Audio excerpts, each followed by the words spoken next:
My dear brothers and sisters, have you experienced to be frustrated, upset, disappointed, or heartbroken?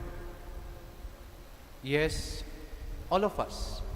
In one point in our life, even recently or the other day, we all experience frustrated, upset, disappointed, and heartbroken. In today's gospel, this was the emotions of Jesus. These are the feelings of Jesus in our gospel today. He was frustrated, upset, disappointed, and even we can say heartbroken. He was so disappointed, heartbroken, and upset to the Pharisees and to the scribes or the scholars of the law. Jesus, in our gospel today, said 3 times, "Woe to you, Pharisees! Woe to you, scholars of the law!" But why is Jesus frustrated? Why was Jesus upset, disappointed to the Pharisees and scribes or scholars of the law in our gospel for today? In simple terms, dahil sa kanilang masamang ugali at pagtrato ng hindi maganda sa kanilang kapwa-tao, their bad attitude and their wrong treatment to others. I can summarize the frustration of Jesus to the attitude of the Pharisees, yung tinatawag natin sa Tagalog na 3 P. The 3 P's. Una, plastic. Pangalawa, pakitang tao. At pangatlo, papansin. The 3 P's na pinapakita ng mga Pharisees and scholars of the law, why Jesus was upset to them and disappointed. Sila ay plastic, pakitang tao, at papansin or pasikat. For sure, these are the attitudes that we don't want in a person. Or we try to reflect on ourselves, we sometimes carry this attitude sa ating buhay. Plastic, hindi totoo, not showing his or her true self. Pakitang tao, hypocrisy, hypocrites, not putting their words into their actions. Papansin, pasikat, fond of getting attention or drawing others towards yourself to gain fame and popularity. Reflecting on our gospel today, we could see these attitudes, the 3 P's to our Pharisees, to the Pharisees and scholars of the law. That's why Jesus said, "Woe to you! Woe to you, Pharisees!" Because the Pharisees are so much concerned on minor things, maliliit na bagay, paying tithes, herbs, but they neglect the most important concern of others, which is justice, mercy, care, and concern for others. They were so legalistic, demanding to others, but they are not sensitive to the needs of others. They put first on their knowledge on the law rather than implementing the essence of the law, which is love for God and love for others. Alam nila yung batas, pero hindi nila ito sinasabuhay. Pangalawa, woe to you, Pharisees, because they love to be recognized and always to be put in the limelight. Gustong magpasikat, gustong magpapansin. Their hearts are full of self-righteousness, being hypocrites. They fail to recognize their obligation to be first servants to other people. They neglect their obligation to be the instrument of God's blessing to other people, or to draw other people close not to themselves but to God. Kaya nga, mas sumisikat ang sarili nila kaysa sa Diyos. Mas nakikilala sila kaysa sa Panginoon. Pinapalapit nila ang tao, hindi makilala o maramdaman ang presensya ng Diyos, bagkus pinapalapit nila ang mga tao sa kanilang sarili to gain fame and popularity. Woe to you, Pharisees, scholars of the law, papansin, hypocrites. And they impose too many burdens to others without giving them a good example. They fail to be credible witnesses in what they say and do. They don't practice what they teach to the people. They failed, or they don't walk the talk, they don't walk their faith. My dear brothers and sisters, sometimes we strike our breast and say, we are like sometimes Pharisees or scholars of the law, because we carry in our lives these attitudes. Or sometimes we judge other people because of these attitudes that we see in them. And the challenge for us this evening, anong hamon para sa atin? Yung sabi ng isang commercial, magpakatotoo ka. Magpakatotoo ka.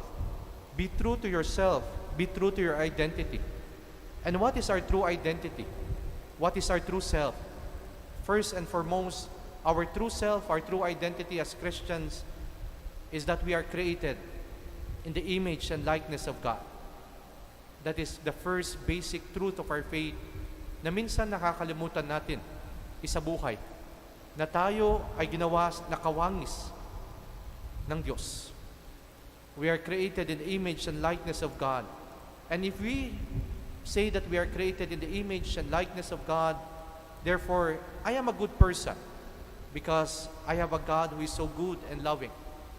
Likas akong mabuti, likas akong mabait sapagkat ginawa ko ng ating Panginoong likas ang kabutihan, likas ang kagandaang loob. Saint Paul, in the first reading, in his letter to the Galatians, reminds us of this true identity, which is to live not in the flesh, mabuhay hindi sa laman, bagkus isabuhay natin yung buhay ng Espiritu, the fruits of the Spirit, which is love, joy, peace, patience, kindness, generosity, faithfulness, gentleness, and self-control. If we show our true identity as God's created in His image and likeness, living in these fruits of the Holy Spirit, then we are beautiful people. We are true people. We are good people inside and outside. If we remember that we are created in God's image and likeness and live the fruits of the Holy Spirit, then we are beautiful people, hindi lang panglabas, bagkos even sa ating pangloob. Totoo tayo sa ating pagkakakilanlan bilang mga anak at ginawa ng Diyos. Pangalawa, the challenge for us is magpakatotoo tayo sa ating nature, to our true nature. And what is our true nature? And that is to serve. We are called to serve, to follow Jesus' life and mission, which is all about serving. Serving God and serving others. We are sensitive to the needs of others. We know how to reach out our hands to other people, not to impose burdens on them or not to create harm on them. We are all called to be servant leaders. We give witness to what it means to be at the service of others. You know, the opposite of love today in our society today is not hatred, but the opposite of love today is indifference. Sometimes we are indifferent to others, to the needs of others. We neglect others because we want to focus on ourselves. We want to have first serve ourselves. We want first to get what we need. That's why we love first ourselves, not self-sacrificing love or selfless love towards other people. Yan ang nakakalimutan natin bilang mga Kristiyano. Our nature to serve others, to serve our God. Sabi ni Blessed Carlos Acutis, sadness, if you want to live a sad life, look at yourself always. Serve yourself always. Prioritize yourself always. But if you want to have a deeper sense of happiness, totoong kaligayahan na nagmumula sa iyong puso, then look towards God. Put God at the center of your life. Follow God, and you will find happiness in your life. There was a short movie na napanood ko, and which I am using also in recollection. Sabi doon, there's a conversation ng isang ama at ang kanyang anak, father and son having a deep conversation.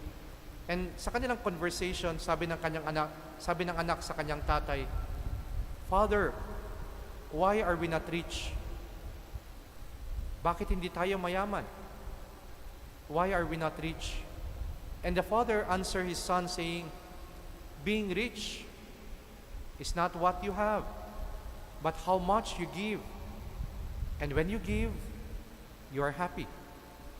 Being rich is not what you have, but how much you give. And when you give, we are happy. When we serve and we give our selfless love to others, then we experience true happiness. We experience the fulfillment and the meaning of our life as Christians.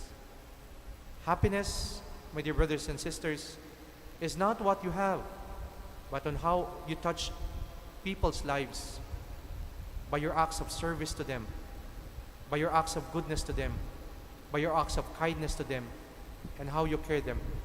Yun ang maalala ng tao sa atin. More than whatever we give, but our acts of service to them, how we touch their lives, how we care for them, then the people will always remember us and would make us, our hearts, our lives, to be truly happy. And finally, the challenge for us, aside from recognizing that we are created in the image and likeness of God, living in the fruits of the Spirit, and putting in our lives our true nature, which is service, as Christians, let us also be a grateful Christians, grateful people. In gratitude, we recognize that everything we have is a blessing and graces that comes from God. We are not gods. Everything that we have is not only from our effort. If we are grateful people, we recognize that without God, we are nothing. In humility, we recognize that we are not the bida. Hindi tayo ang bida, ang sikat. Hindi tayo ang magpapansin at makilala ng tao. Kundi, ang mas maganda, in our lives, we allow God to shine. We allow Jesus to be at the center of our life, and we draw people close, not to ourselves, but to God. That's why they say, if we thank God, we think God. Kung marunong tayo magpasalamat sa Diyos, we recognize the presence of God, the blessings of God in our life. Because without God, we are nothing. We cannot boast anything in our life because everything are blessings from God. My dear friends, we examine our lives this evening with our readings. We look at our heart. We touch our face. Totoo ba tayo? Nagpapakatotoo ba tayo bilang Kristiyano, anak ng Diyos? When Jesus would examine our life, would look at our life, anong sasabihin niya? Sasabihin niya ba, woe to you, like the Pharisees and the scholars of the law, because of our hypocrisy, plastic, pakitang tao, at papansin. Or Jesus would say, blessed are you, mapalad ka, because nagpapakatotoo ka bilang anak ng Diyos, bilang Kristiyano, is nasa buhay mo ang bunga ng Espiritu Santo. Remember, if people look at the outward appearance, ang laging tinitignan ng tao ay ang ating panglabas na itsura, pero ang Diyos, the Lord looks at our heart. If people look at the outward appearance, the Lord looks at our heart. We reflect what is then inside our hearts.